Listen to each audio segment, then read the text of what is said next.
Hello to all, hope you are good and doing good with your subject also. जो हमारी आज की discussion है बेटा वो होगा चैप्टर 13 प्रोबेबिलिटी पार्ट 3 है। और इस पार्ट में जो हमने डिस्कस करना है वो है multiplication theorem on probability. Exercise 13.2 है एनसीईआरटी में से हमारे लिए। इस टॉपिक से रिलेटेड जो हमारी डिस्कशन है उससे पहले हम थोड़ा सा एक ग्राउंड तैयार करते कि ये बना कहाँ से है। Let E and F be two event associated with a sample space S. तो हमारे पास अब ये 2 इवेंट्स हैं। E intersection F denotes the simultaneous occurrence of event E and F. E intersection F means E भी हो रहा है उसी टाइम पर F दोनों के लिए होल्ड करती है, means simultaneous occurrence of event E and F. Also E intersection F is also written as E into F. इस वे में भी हम इस पार्ट को ऐसे भी लिख सकते हैं, ठीक है। इस वे में भी हम उसको रिप्रेजेंट कर सकते हैं। अब हमें पता है कि जो हमने फर्स्ट पार्ट 2 में कंडीशनल प्रोबेबिलिटी की थी उसके फॉर्मूला के according probability of E restricted to F क्या हो जाता है, probability of E intersection F upon probability of F where probability of F is not equal to 0. Also this formula can be written as probability of E restricted F restricted to equal to probability of E intersection F upon probability of E when probability where probability of E is not equal to 0. ठीक है, इसके according ये चीज होगी। अब अगर आप ये डिनोमिनेटर इस तरफ ले जाते हो, प्रोबेबिलिटी ऑफ ई आप दूसरी तरफ ले जाते हो, दैट मीन्स हमारा फॉर्मूला क्या हो जाता है, probability of E intersection F equals to probability of E into probability of F restricted to E. ऐसे बन जाएगा अब हमारा फॉर्मूला। यही टर्म हम ऐसे भी लिख सकते हैं, ठीक है बेटा। और E intersection F can also be written as E into F, means अब आप इस वे में लिख सकते हो। तो probability of E into F equals to probability of E and probability of F restricted to E where probability of E is not equals to 0। ये हमारे पास कंडीशन है, ये हमने इससे जनरेट किया सब टर्म्स, ठीक है। ऐसे आप यहाँ से भी जनरेट कर सकते हो। आप प्रोबेबिलिटी ऑफ एफ दूसरी तरफ लेके जा सकते हो सेम इन स्टेप्स के साथ। अब जो ये आपको मिलती है टर्म, ये जो हमें मिला है, it is known as, this result is known as multiplication theorem on probability. इसी को हम बोलते हैं multiplication theorem on probability for 2 events. ये 2 इवेंट्स के लिए है। आप इसको ऐसे जनरलाइज कर सकते हो। अब हम 3 इवेंट्स पर भी पहुंचते हैं, उसके बाद जितने भी इवेंट्स होंगे आप उसको जनरलाइज कर सकते हो। तो बेसिकली जो ये हमारे पास फॉर्मूला आता है ये कहाँ से आता है, कंडीशनल प्रोबेबिलिटी की टर्म से ही हमने इसको जनरेट किया है, ठीक है। अब हम इसी फॉर्मूला को 3 इवेंट्स के साथ करते हैं। So multiplication rule of probability for 3 more than 2 events क्या हो जाएगा। Now we have if E F and G are 3 events of a sample space, then we have probability of E into F into G by using the multiplication theorem. It is probability of E, then probability of F restricted to E, फिर probability of G restricted to E and F, ठीक है। It means इसका कहने का मतलब क्या है कि सबसे पहला इवेंट हुआ E, जब E हो गया है तो उसके ऊपर सेकेंड इवेंट क्या हो रहा है, F के ऊपर किसने अपना इम्पैक्ट छोड़ा है, E की सिलेक्शन, E के इम्पैक्ट छोड़ा E ने अपना। और जब G होगा तो G के ऊपर कौन इम्पैक्ट आ रहा होगा, E एंड F। ये क्यों ऐसे हो रहा है, देखो आप हम एक एग्जांपल लेते हैं, उससे आपको ये समझ में आ जाएगा थोड़ा। ये देखिए बेटा, अगर फॉर एग्जांपल हम ये कहते हैं कि आपने सिलेक्ट करने हैं, सपोज हमने ये सिलेक्ट करना है, हमारे पास है व्हाइट बॉल्स हैं 5 और रेड बॉल्स हैं 4 एंड ब्लैक बॉल्स हैं 3, ठीक है। अब मैंने आपसे ये बोला है कि आपने मुझे फर्स्ट ब्लैक बॉल सिलेक्ट करके देनी है, फर्स्ट ये सिलेक्ट होनी चाहिए, सेकंड ये सिलेक्ट होनी चाहिए और थर्ड ये, मीन्स आपने 3 बॉल सिलेक्ट करनी है, फर्स्ट ब्लैक हो, सेकंड व्हाइट हो, थर्ड हो रेड। और ये विदाउट रिप्लेसमेंट है। विदाउट रिप्लेसमेंट मीन्स आपने जो एक बार सिलेक्शन कर ली वो बाहर ही रहेगा, उसको आप दोबारा टोटल में मिक्स नहीं कर सकते। और विद रिप्लेसमेंट का मीनिंग होता है कि आप एक बार सिलेक्ट करते हो, उसको चेक करते हो, नोट डाउन करते हो, वापस उसको टोटल में मिक्स कर देते हो, जितना भी हमारे पास एक तरफ होती है बैग में उसको वापस डाल देते हो। विदाउट रिप्लेसमेंट मीन्स उसको बैग से बाहर रखना है। चलिए, अब ये सब कुछ क्या है, विदाउट रिप्लेसमेंट। इस वर्ड का ध्यान रखना है, विदाउट रिप्लेसमेंट, क्योंकि ये बहुत इंपॉर्टेंट रोल प्ले करता है, ठीक है। चलिए अब हम लेते हैं, अगर हमें फर्स्ट ब्लैक बॉल लेनी है, ठीक है। अब ये टोटल कितनी है, 5 + 4 9, 9 + 3 12, सो टोटल बॉल्स हैं हमारे पास 12। चलिए फर्स्ट ब्लैक बॉल लीजिए।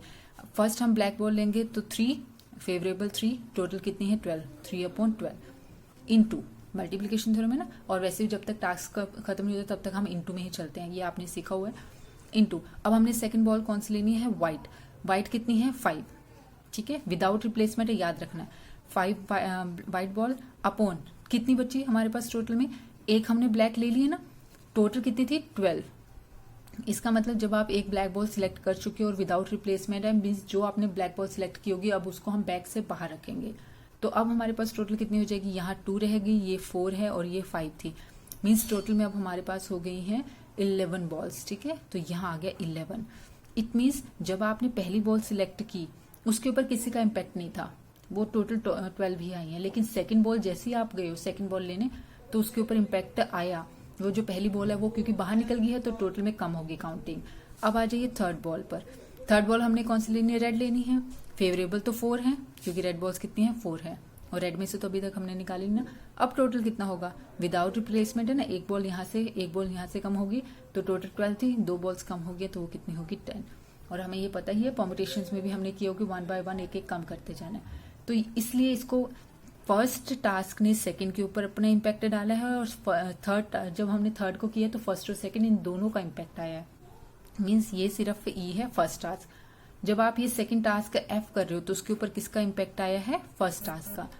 जब आप थर्ड टास्क जी कर रहे हो तो उसके ऊपर किसका इम्पैक्ट आया है, फर्स्ट एंड सेकंड बोथ, इन दोनों का इम्पैक्ट आया है। ठीक है, यहां से ही बनती है मल्टीप्लीकेशन थ्योरम। अब हम आ जाते हैं हमारे क्वेश्चंस पर। यस, अब हमारा फर्स्ट क्वेश्चन देखिए क्या है, 2 cards are drawn at random and without replacement. ये बहुत इंपॉर्टेंट है। From a pack of 52 playing cards, हमने 2 कार्ड्स लिए विदाउट रिप्लेसमेंट लिए। Find the probability that both cards are black. अब इसको अगर आपने सिंपल सा किसी मतलब आप अगर इसको विदाउट राइटिंग फॉर्मेट अगर करते हैं तो हमें इसका आंसर बहुत इजीली पता है। 52 कार्ड्स हैं, ठीक है, और ब्लैक कार्ड होते हैं 26। तो फर्स्ट ब्लैक कार्ड निकालेंगे तो उसके लिए हो गया फेवरेबल अपॉन टोटल। अब विदाउट रिप्लेसमेंट है, मीन्स दोनों ही ब्लैक कार्ड लेने ना, एक ब्लैक कार्ड भी कम हो गया तो अब कितने हो गए ब्लैक कार्ड, 25, और टोटल में से भी एक कम हो गया तो वो हो गया 51। ठीक है, ये तो हुआ आपका, यहां से आ जाएगा आंसर, बट राइटिंग फॉर्मेट भी चाहिए ना। तो हमने क्या किया, हमने इवेंट्स के नेम लिखे। ई क्या है, selection of first black card, F क्या है, selection of second black card. तो अगर हम मल्टीप्लिकेशन थ्योरम पर मूव करते हैं तो probability of E into F हो जाएगी, वो हो जाएगा probability of E, probability of F restricted to E, क्योंकि फर्स्ट टास्क ने सेकंड की सिलेक्शन के ऊपर अपना इम्पैक्ट छोड़ा है। अब ई क्या है, selection of first black card. अब ब्लैक कार्ड हमारे पास है 26, हमने यहाँ पर किए ना, ब्लैक कार्ड कितने हैं 26 और टोटल कितने थे 52। तो probability of E restricted to, probability of E तो हो गया 26 अपॉन 52। अब एक कार्ड क्योंकि सिलेक्ट हो गया है, इसका इम्पैक्ट है, ये सिलेक्ट हो चुका है, तो जब आप एफ सेकंड ब्लैक कार्ड पर मूव करोगे, विदाउट रिप्लेसमेंट था ना, एक ब्लैक कार्ड निकल गया तो अब ब्लैक कार्ड कितने रह गए 25, और टोटल में से कितने हो गए 51, 52 थे तो 51 रह गया। बस अब बेटे आपने कैलकुलेट करना है, ये कैंसिल 1/2, तो टोटल आंसर हो गया 25 अपॉन 102। ये आपका आंसर होगा इसका। तो सिर्फ आपने इवेंट्स की फॉर्मेशन करनी है, उसके बाद फॉर्मूला से मूव करोगे तो बहुत इजीली आ जाएगा। ये एक्सरसाइज का सेकंड क्वेश्चन है आपकी 13.2 एक्सरसाइज का।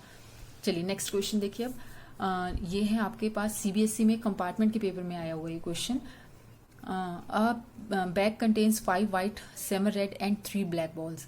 If 3 balls are drawn 1 by 1 without replacement है, ठीक है। इम्पैक्ट तभी आता है अगर आप विदाउट रिप्लेसमेंट ले रहे हो, क्योंकि अगर आपने वापस मिक्स कर दिया फिर तो कोई इम्पैक्ट ही नहीं आया ना, उतना ही चलता रहेगा कॉन्टिन्यूसली। तो ये जितने भी क्वेश्चन है विदाउट रिप्लेसमेंट से रिलेटेड है, ध्यान रखना है। Find the probability that none is red, कोई भी रेड नहीं होनी चाहिए, इस चीज की प्रोबेबिलिटी फाइंड आउट करनी है। अच्छा देखिए, अगर कोई भी रेड नहीं है इसका मतलब आपने जो तीनों बॉल्स लेनी वो क्या हो सकती है, या तो व्हाइट होंगी या फिर वो ब्लैक होंगी। बस यहीं से वो व्हाइट हो या ब्लैक हो में कोई कंसर्न नहीं, बट वो रेड नहीं होनी चाहिए। ठीक है, अब 3 बॉल सिलेक्ट करनी है, तो यहाँ बनेंगे 3 इवेंट्स आपके पास, ई, एफ एंड जी। तो अब हमने ई क्या ले लिया, selection of first ball not of red colour. फिर आ गया एफ हो जाएगा selection of second ball not of red colour, selection of third ball not of red colour. तीनों की तीनों हमने ले ली, फर्स्ट भी रेड कलर की नहीं है, सेकंड भी नहीं रेड कलर की, थर्ड भी रेड कलर की नहीं है। ठीक है, तो ये हमारे पास हो गए टास्क। अब इनको हम टास्क को करते हैं, तो विदाउट रिप्लेसमेंट, बस इस चीज का ध्यान रखना है। अब बस इतना ध्यान रखो कि व्हाइट बॉल्स हैं आपके पास 5, रेड बॉल्स हैं 7 और ब्लैक बॉल्स हैं 3। ठीक है बेटा, तो ये इसमें से हमने लेना है क्योंकि इसको तो हमने यूज ही नहीं करना। तो ये 8 है जो हमारे लिए फेवरेबल है, और टोटल कितना है, टोटल है 15, फेवरेबल 8, टोटल 15। तो अब जब हम मूव करेंगे मल्टीप्लिकेशन थ्योरम से, अब 3 इवेंट्स है ना, so probability of E, F, G formula क्या हो गया, probability of E, probability of F restricted to E, second के ऊपर फर्स्ट का इम्पैक्ट है, then probability of G restricted to E into F. तो थर्ड जब हम परफॉर्म करते तो फर्स्ट और सेकंड दोनों का इम्पैक्ट आता है। फर्स्ट क्या था कि फर्स्ट जो हम पहली बॉल लेंगे वो रेड नहीं होगी, और हमने अभी सिलेक्ट किया था, ये सिलेक्ट किया था ना हमने कि आपके पास रेड तो आपने नहीं लेनी, तो फेवरेबल कितने बनते हैं 8, टोटल कितने हैं 15। मीन्स जब हम फर्स्ट बॉल सिलेक्ट करेंगे तो हमारे पास कितनी ऑप्शन होगी 8/15। जब आप सेकंड बॉल लोगे, अगेन रेड नहीं लेनी है, तो सेकंड या तो व्हाइट होगी या ब्लैक होगी। सो अब 8 की जो काउंटिंग थी, क्योंकि हम एक सिलेक्ट कर चुके ना इनमें से, वो विदाउट रिप्लेसमेंट है तो इनमें से एक कम होगी, तो अब कितनी रहेगी 7। ये काउंटिंग कितनी होगी 7, और टोटल कितने बन गए हैं 14, क्योंकि टोटल 15 था पहले, तो 7/14 हो गया। जब आप थर्ड लोगे तो अगेन एक बॉल कम हो जाएगी व्हाइट और ब्लैक वाले में से, अब वो हो जाएंगे 6, और टोटल कितना हो गया 13, और after calculation you have your answer as 8/65। Easy ना, बहुत इजी से क्वेश्चन है, बस आपको थोड़ा सा गो थ्रू होना है, फिर बहुत अच्छे समझ में आएगा। चलिए अब नेक्स्ट क्वेश्चन पर मूव करते हैं। यार्डी शर्मा में से ये question, to test the quality of electric bulbs produced in a factory, 2 bulbs are randomly selected from a large sample without replacement। ठीक है, ये वर्ड बहुत इंपॉर्टेंट है। If either bulb is defective, the entire lot of is rejected. Suppose a sample of 200 bulbs contain 5 defective bulbs. Find the probability that the sample will be rejected. तो अब आपके पास total 200 bulbs हैं, हमारे पास total counting कितनी है 200 bulbs हैं। हमने सिर्फ और सिर्फ 2 bulbs को ही सिलेक्ट करके चेक करना है, और अगर उन दो में से एक भी बल्ब डिफेक्टिव निकल गया तो पूरा का पूरा लॉट ही रिजेक्ट हो जाएगा, और हम उसको भेजेंगे नहीं। अब वो क्या कह रहे हैं, इन 200 में से 5 डिफेक्टिव हैं, ठीक है, और प्रोबेबिलिटी किस चीज की निकालने की, हमारा सैंपल रिजेक्ट हो जाए। अब सैंपल रिजेक्ट होने का मतलब है कि कम से कम जो हमने 2 बल्ब लिए हैं, कम से कम उनमें से एक का तो डिफेक्टिव होना जरूरी है। ठीक है, so probability sample will be rejected, ये क्या हो गया, probability at least 1 of the 2 bulbs is defective, कम से कम एक बल्ब तो डिफेक्टिव हो। और एटलीस्ट की प्रोबेबिलिटी आपसे डिस्कस की थी, लास्ट वीडियो में भी आपसे डिस्कस की है कि प्रोबेबिलिटी ऑफ एटलीस्ट वंस जो होता है, at least 1, it is equal to 1 minus probability of none. तो एटलीस्ट 1 डिफेक्टिव का मतलब क्या हो जाएगा, probability of at least 1 defective bulb, it is equal to 1 minus probability none bulb is defective.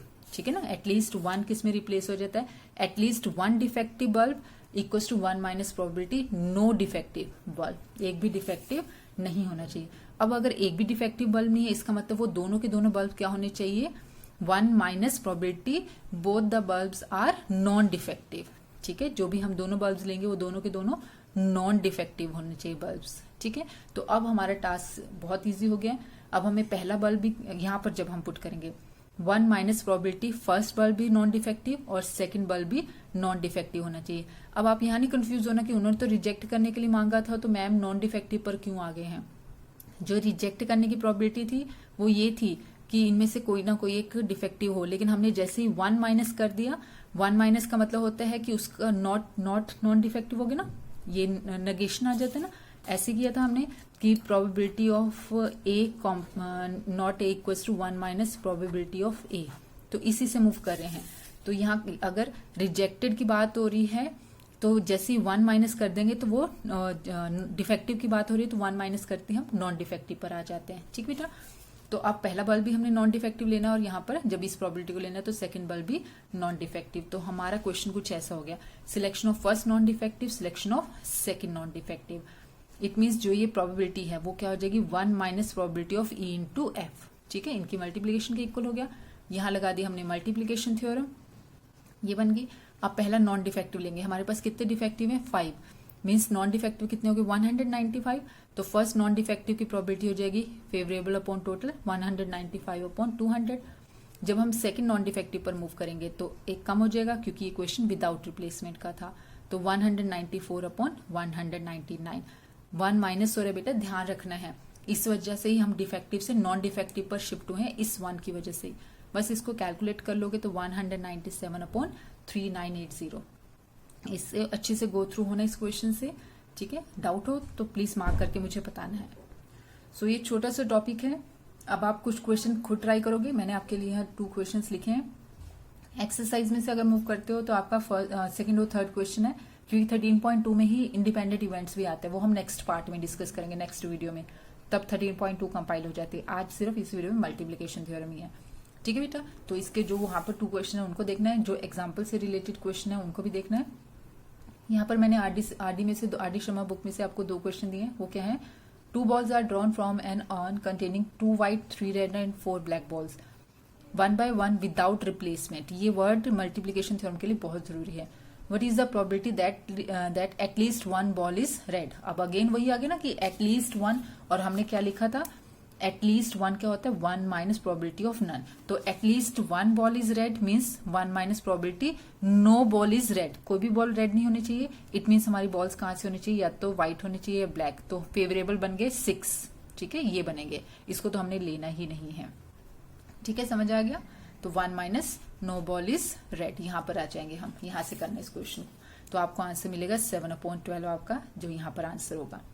फिर है an urn contain, an urn का second question हमारा, an urn contains 5 white 8 black balls, 2 successive drawing of these 3 balls at a time. अब हमने 3 balls को draw करना है eight a time, ठीक है, एक साथ आर मेड सच, और ऐसे 2 ड्रॉ निकाले किए हमने, मतलब फर्स्ट ड्रॉ में भी 3 बॉल्स निकाली, फिर सेकंड ड्रॉ की उसमें भी 3 बॉल्स निकाली हैं। Are made such that the balls are not replaced before the second draw, means जो आप फर्स्ट ड्रॉ में 3 बॉल्स निकालोगे उनको बाहर रखना है, उसके बाद सेकंड ड्रॉ करना है, रिप्लेस नहीं करना, वापस नहीं डालना, इन केस ये इट मीन्स ये विदाउट रिप्लेसमेंट है। लेकिन इस बार इसमें एक ही बार 3 ही बॉल निकालकर उसको साइड पर रखा गया, जो हमने पहले ड्रॉ में 3 सिलेक्ट किए हैं। Find the probability that the first draw gives 3 white balls and second draw gives 3 black balls.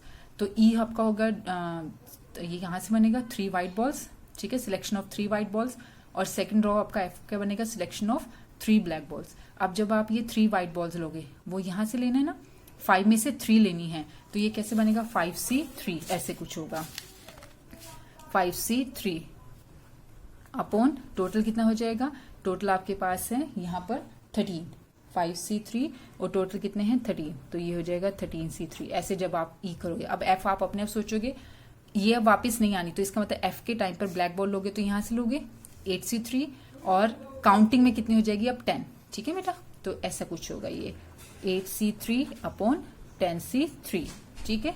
तो यहां से इस वे में आप जब सॉल्व करोगे इस वे में, तो you will get your answer as 7/429, ठीक है, इजी है, ये भी आरडी शर्मा में से है। तो आप प्लीज अब गो थ्रू हो गए, एक्सरसाइज में से भी गो थ्रू होना है और एग्जाम्पल से भी। फिर भी डाउट हो तो प्लीज आप अपने टीचर को बताओगे मार्क करके, मैंने हमेशा आपको बोला है आप प्रैक्टिस करोगे तो आप कंफर्टेबल फील करोगे टॉपिक के साथ, जितनी प्रैक्टिस करोगे। So till then take care, bye.